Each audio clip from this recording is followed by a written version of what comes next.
আরে মামা আমি তো কয়েকদিন পর ব্যান্টেনে হয়ে যেতে আসি। আরে বেটা আমার মামা আমার জন্য দুবাই থেকে ব্যান্টেনে ঘড়ি আনতেছে, হাতে দিলি খালি জল, রাতের মধ্যে ব্যান্টেনে ঘড়ি লাগাইলে আমি পুরো ব্যান্টেন হয়ে যাবো। আরে তোর মামা কি তোর লাগি ব্যান্টেন গনি আনবে? কি রে, তোর মামা ব্যান্টেরি করে পাইবে কই? আরে মামা আমার মামাই গেছিল আফ্রিকার জঙ্গল ঘুরতে, তখন দেখে কি আকাশ দিয়ে একটা কি যেন জলে, পরে ওইটা দাঁড়ে গেছে পর ওইটা ব্যান্টেনে ঘড়ি। আরে এটা আকাশ থেকে পড়ছে, তারপর কি হয়েছে? তারপর আর কি হইবে, আমার মামা ওইটা দাঁড়ে গেছে আমার হাতে আটকে গেছে, তারপর আর কি মামার দেশে নিয়ে আসবে, তারপরে আমার দিয়ে। আসলে তো তুমি তাইলেও ব্যান্টেন হয়ে যাবা। আরে হ বেটা, তোরা যখন এলাকায় বিপদে পড়বি তখন আমার ডাক দিবি, আমি হাতের মধ্যে ব্যান্টেন হয়ে যাবো। ভাইরে তাহলে তো তুই এলাকার মধ্যে হিরো হয়ে যাবি রে। আরে হ বেটা, এই জন্য আমার নিজের অনেক গর্ববোধ মনে হইতে আছে। ব্যান্টেন ঘড়িটা খালি আও, এরপর আমি এলাকায় সমাজসেবা করা শুরু করে দিব।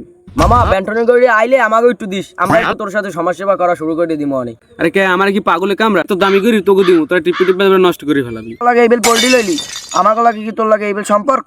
আরে ভাই এত সম্পর্ক টম্পর্কের দরকার নাই, ব্যান্টেন ঘড়ি আমার জন্য আনবে, খালি আমি চালাম। আরে মামা টোকাইনে করিলে ভাবলো তোর মামাই তো টোকাইয়েই পাইছে। কি রেসিপিটা তুই এটা কি কইলি? আমার টোকাই বেকার যেমনই পাও, এটা তো ব্যান্টেনের ঘড়ি।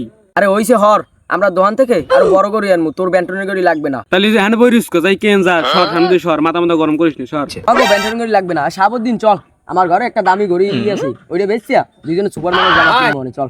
আচ্ছা তো তুই সুপারম্যান কিনিস, আমি স্পাইডারম্যান কিনবো না। টাকাই থেকে লাভ নাই, তুই তো টোকাইনে করে লই বই থাক, আই সাবদিন আয়। আরে ওরা কথা তো ঠিকই কইছে, ওটা তো টোকান নিয়ে করি, ধরু আমি টোকান নিয়ে করি কিনবি না।